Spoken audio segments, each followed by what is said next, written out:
God, may the words of my mouth and the meditations of all of our hearts be acceptable in your sight. You are our strength and our Redeemer. Amen.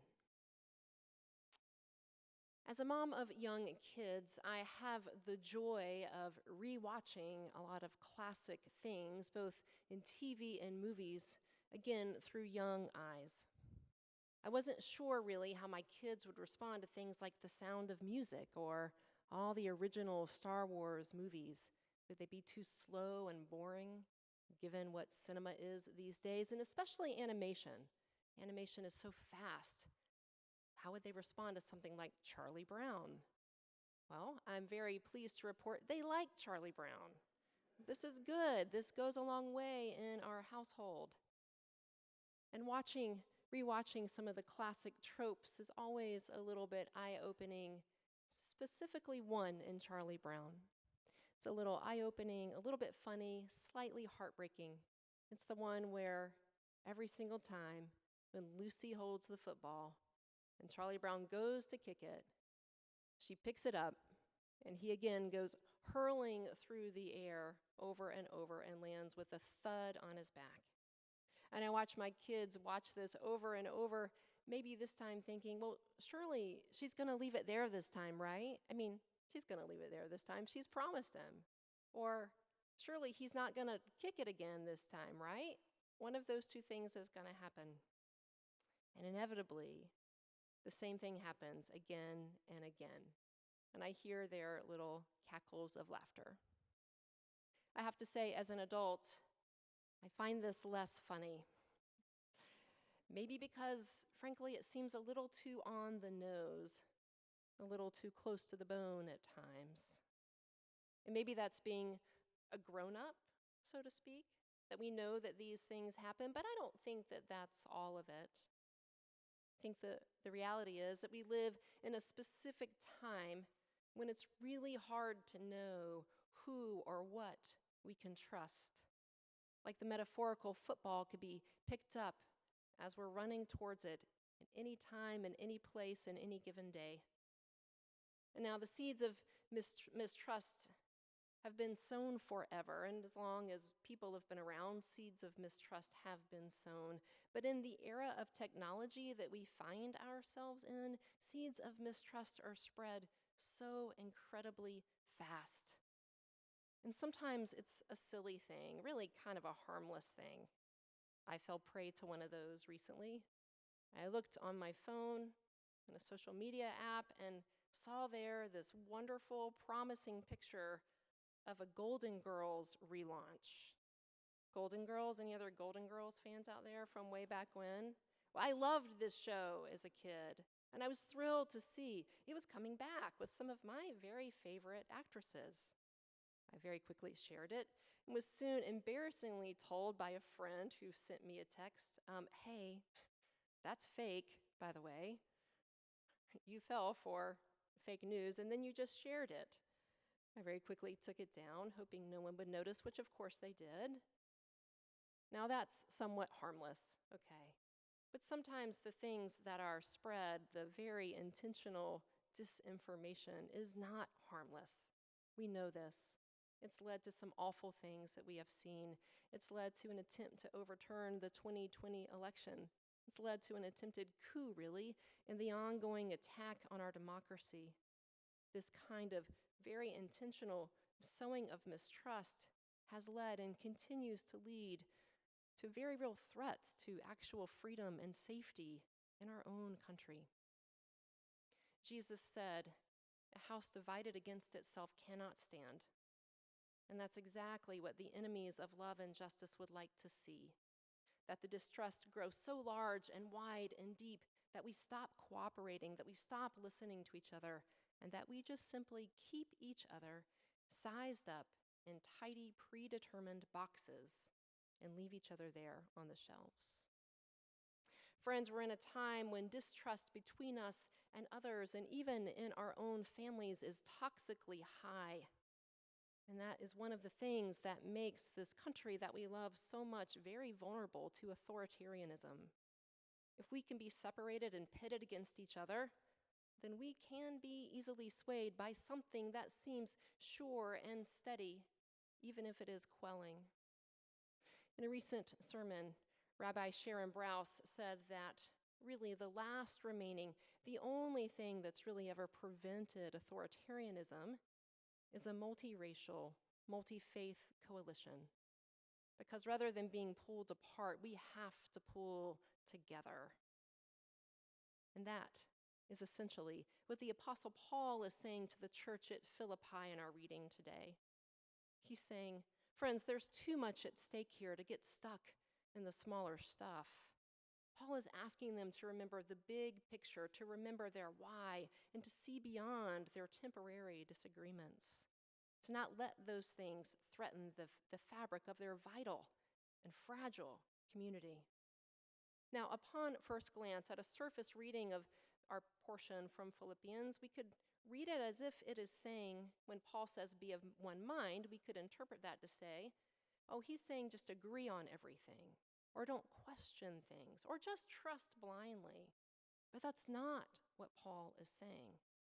Paul is standing really on a balcony. He's looking from a higher place. He's seeing the bigger picture, and he's asking them to lift their heads up long enough to realize what they have and what their role in the world is, and to realize that it's way more important than the circumstance of the moment that they may not see eye to eye on. Because there was more at stake than what was only going on in this one Jesus community. And yet, what went on in that early Jesus community was also connected, very much so, to what was going on in the rest of the world. And this is why Paul, the Apostle Paul, in literally all of his letters, hammers home again and again and again, they will know we are Christians by our love. Not by how right you might be, or how it seems you get along on a surface level, but actually by how you love each other. That is how they will know. That is the thing that makes us different. I have to say, as I was writing this sermon, I had a refrain of a song lyric in my head that just kind of wouldn't leave me alone. Some of you would probably know it as a line from Dylan, from All Along the Watchtower. I know it more as a line from the band U2, who was simply quoting Dylan. Let us not talk falsely now. The hour is getting late. Beloved, we have to mind our own sense of unity, not just for ourselves, but for the world. We are part of a theologically progressive, multi-faith coalition that collectively has a lot of power to smother the fires of hate with love and action. But as much as we do this work, and as much as we will continue to do this work, we need to do so from a place of cohesion and trust and goodwill within our own relationships. The degree to which we can be transformative is directly proportional to the degree that we can allow ourselves to be transformed.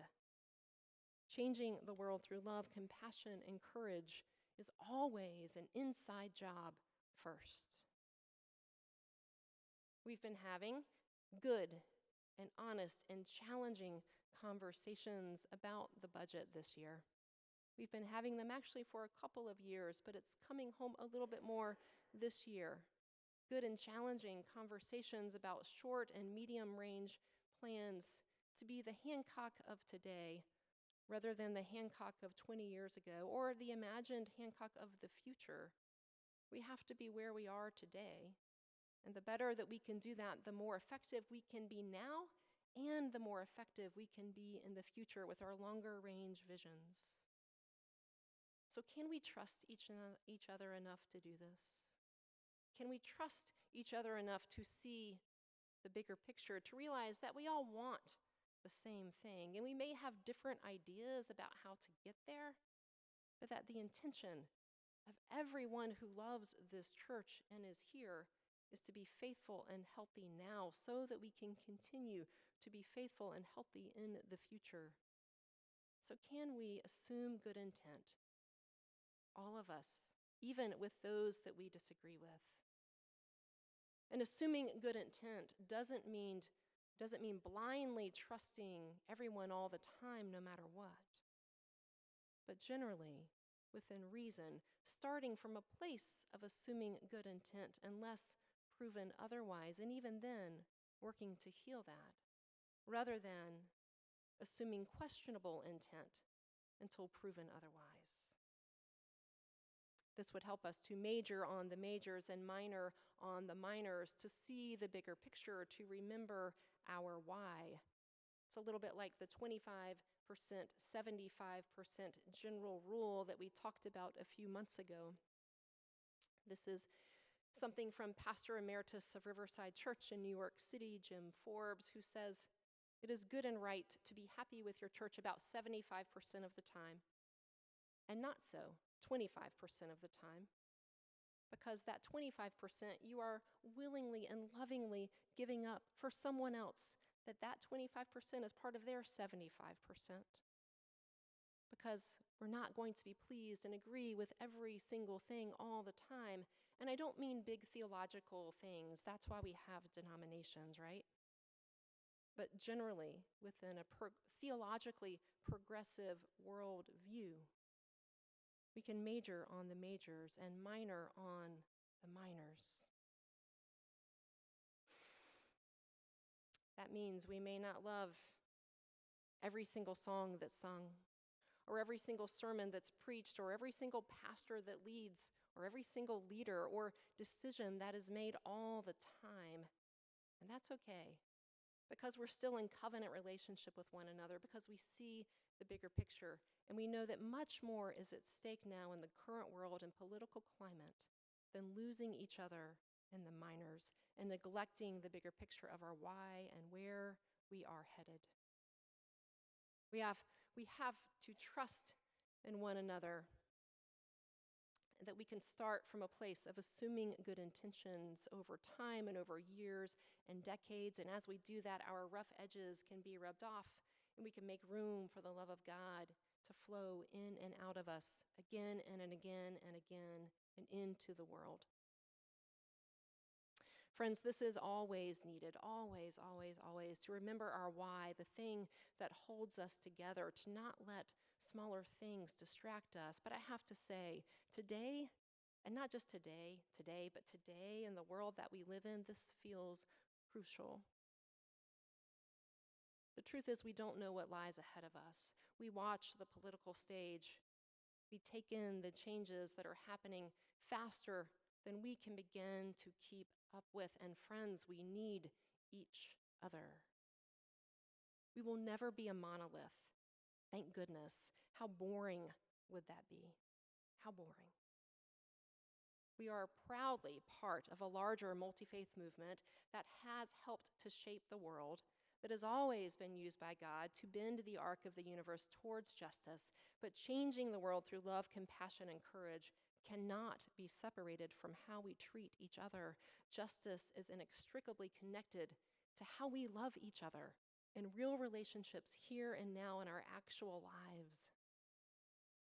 So friends, we need to hold the football for each other, not just so we will win, but so that love, with a capital L, will continue to win. Amen.